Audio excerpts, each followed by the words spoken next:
Now, before we start, you might want to check out our other podcasts covering topics like personal development and minimalism, money, health, relationships, and more. So to optimize your life in other areas, just search for Optimal Living Daily in your podcast app. Now, on to the show. This is Optimal Relationships Daily, episode 1584, The Boundaryless Couple, Victims and Savers, by Dr. Margaret Rutherford of drmargaretrutherford.com. Hello, everybody, and welcome back to the show that's all about improving your relationships, Optimal Relationships Daily. I'm your host and narrator, Greg Audino, ready once again to read to you from a great post prepared by one of our contributors. This time, we'll be hearing from therapist Dr. Margaret Rutherford as she talks about the risks of being part of a relationship without boundaries. So let's give her work the floor and start optimizing your life.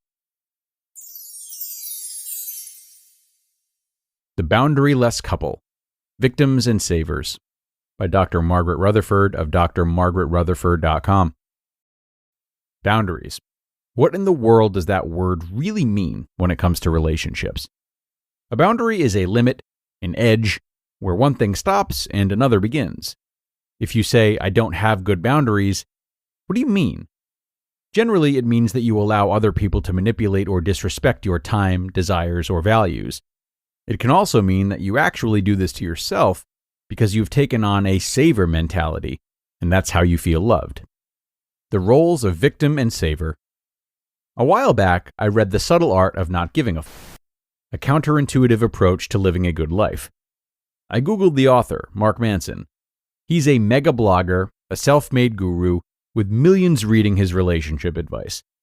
As I hopscotched through his repetitive use of the F word, which I expected given the title of the book, I was struck by the wisdom he had to offer.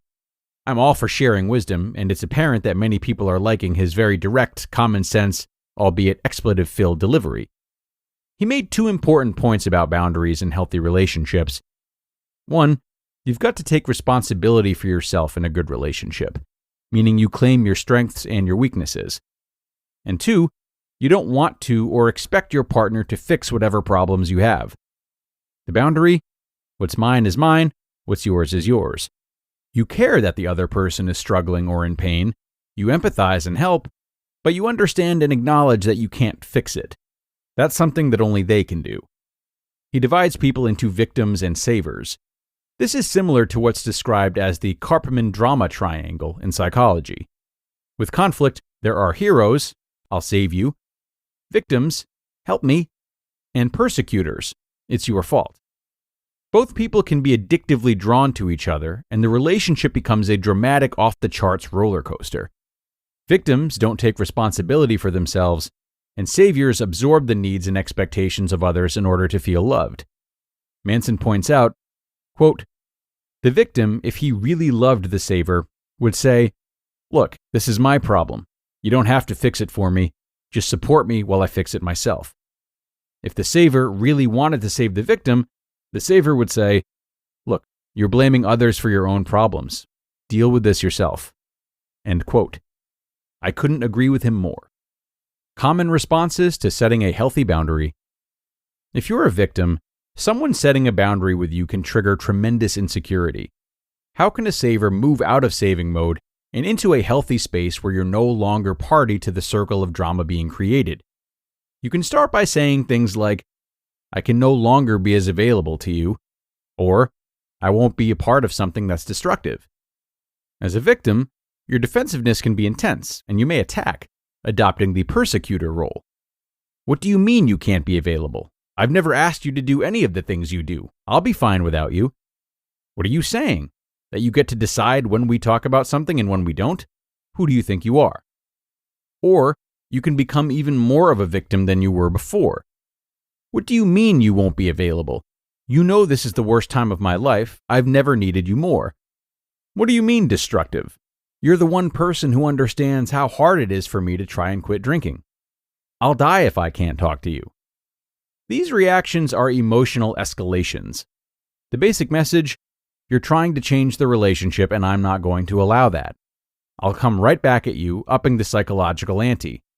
It's not necessarily intentional or conscious.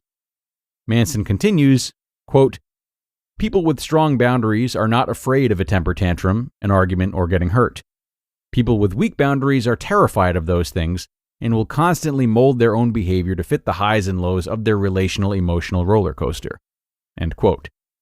Yep, and yep. How you can begin to identify your role.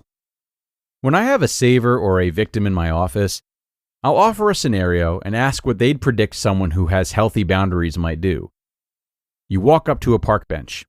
On one end of the bench, there's someone sobbing, almost uncontrollably. On the other, there's someone who is dabbing their eyes with a Kleenex, obviously sad. You know for a fact that they are upset about a normal, everyday type of disagreement or frustration and not a major life trauma. Who would someone with healthy boundaries tend to approach? Both the saver and victim almost always say, the one who's sobbing uncontrollably. Yet, if you're not a victim or a saver, you would likely go to the person crying quietly. Why? You would sense that they had at least some capability of soothing themselves and were thus far more likely to be able to receive any help that you might be able to offer. Healthy people are more comfortable helping someone who can and want to help themselves. Here's the realization. The saver may then look at me, somewhat astonished, and experience the beginning of the realization of the pattern. I'd feel guilty if I didn't help, but I always feel guilty that I'm not doing enough. A victim may begin to realize the impact of their expectations and neediness and ask, so how do I learn to soothe myself? And change has begun. That is the gift of insight. It helps you see a connection, a road that you've never been down. You can choose to change the road that you're on. If you're a saver, you can begin to recognize your own value apart from what you do for others. If you're a victim, you can begin to create new skill sets and develop habits that bring a sense of self-competence and self-sufficiency. It takes time, but it can be done. As a recovering saver, I ought to know. You just listened to the post titled, The Boundaryless Couple, Victims and Savers, by Dr. Margaret Rutherford of drmargaretrutherford.com.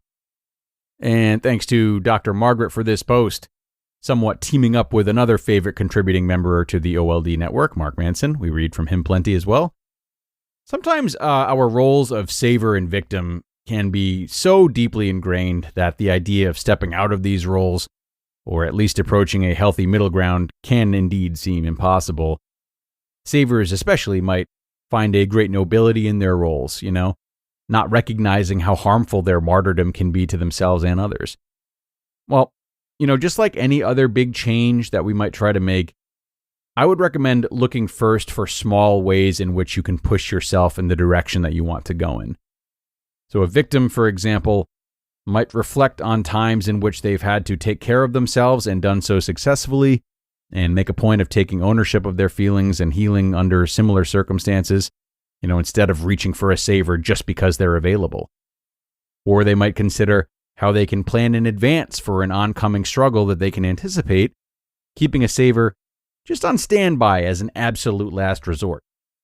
The list could go on and change from scenario to scenario, but these are good questions to start asking ourselves anyway. And that'll do it for this post, everyone. But do not go.